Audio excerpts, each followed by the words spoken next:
Hi everyone, my name is Gloria Rodriguez, and I will be presenting how the food marketing industry is tackling the minorities of the United States. I will be presenting one particular issue on the food marketing industry in the United States that expands on several concerning factors. The food marketing industry knows how to appeal to certain audiences through consumer preferences and interests. One of those being the line between healthy and unhealthy food options. This is where they use race as a card to take advantage of the minority promoting unhealthy options to them, and brands perpetuate racial stereotypes about food consumption that affects not only minority adults but also youth. In the end, promoting these unhealthy options has caused the minorities in the United States to have the highest obesity rates. The food marketing industry has such an advantage over us because first, we need to survive off food, and second, we need to know where to get our food options from, quote unquote, especially when it comes from credible faces. What I mean here is that people are influenced by their favorite celebrity sponsors to buy certain products or someone who looks like them. This is where brands use colored celebrities or people to appeal their products. For example, Sprite has used basketball player LeBron James in several of their commercials and advocates for the great taste of Sprite with a refreshing sip. But the bigger problem here is that why is there only this target market towards people of color through fast food and junk food advertisements? Over the last 20 years, there has been an increase in racial and ethnic target marketing. The food marketing industry is able to use socioeconomic trends and reassertion of ethnic identity to their advantage, oftentimes using racial stereotypical scenarios to portray certain groups to quote-unquote appeal to their brand.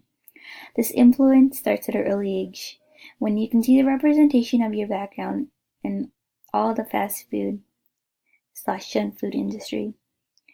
A study by Red Center for Food Policy and Obesity at UConn in 2014 found that candy brands target their advertising to both African American and Latino consumers. 19.4% of candy brands were representative food-related advertisements on TV. 13.3% of the food-related spending was on Spanish-language TV, and 18.3% was spent on TV shows aimed towards African Americans. According to the Federal Trade Commission Act that allows FTC to act on interests of all consumers to prevent deceptive and unfair acts or practices. In interpreting the Section 5 of the Act, the Commission has determined that a representation and omission in their practice is deceptive if it is likely to mislead consumers or affect consumers' brands' behavior or decisions about product or service. In this case, I believe that promotion of fast food advertisements certainly not up to these standards when it is benefiting off the minority's background and influencing to buy this product with a deceptive appeal. Buy this because you're likely to consume this product.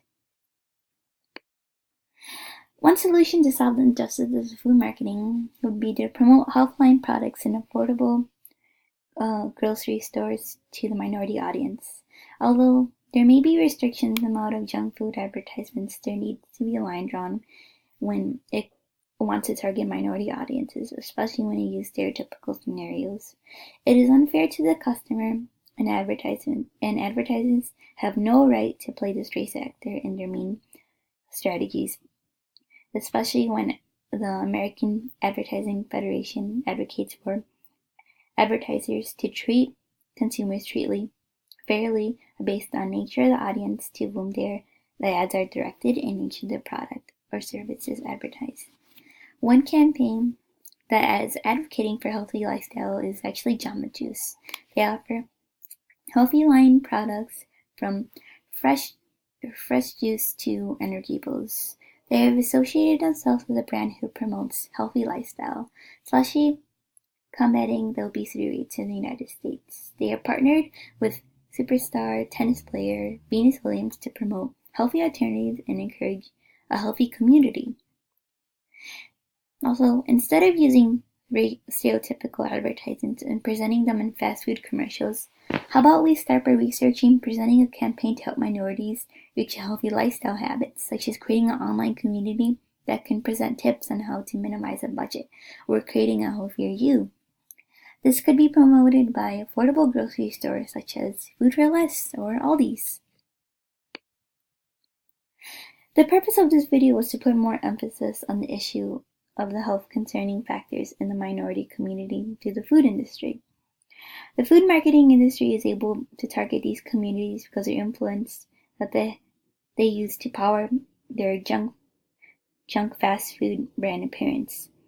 There are restrictions in the FTC that allow to minimize junk food advertisements, but there isn't enough when you see the obesity rates that are going up. It's unfair to these communities. There needs to be more representation in the healthline community for people of color. And these are my sources. So thank you for watching.